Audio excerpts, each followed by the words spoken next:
हलव्याचे दागिने. पांढरा जाड दोरा घ्यायचा आहे जो फुलांचे हार बनवण्यासाठी यूज होतो. सुईमध्ये दोरा ओवून घेऊन दुहेरी पदर करायचा आहे आणि शेवटी गाठ मारून घ्यायची आहे.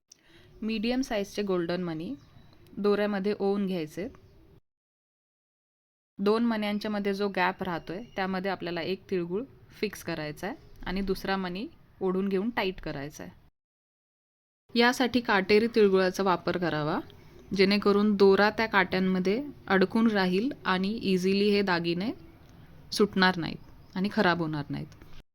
माझ्या मागच्या वर्षीच्या व्हिडिओवर भरपूर कॉमेंट आल्यात की हे दागिने टिकत नाहीत, पण तुम्ही व्हिडिओमध्ये पाहत असाल कुठलाही ग्लू यूज केलेला नाहीत आणि ह्या स्टेप्स जर फॉलो केल्या आणि काटेरी तिळगुळ वापरले तर नक्कीच हे दागिने टिकतात. मी बनवलेले 1 वर्षापूर्वीचे दागिने अजूनही व्यवस्थित आहेत आणि बाकी जे मी दागिने बनवले होते ते तुम्ही या फोटोमध्ये पाहू शकता.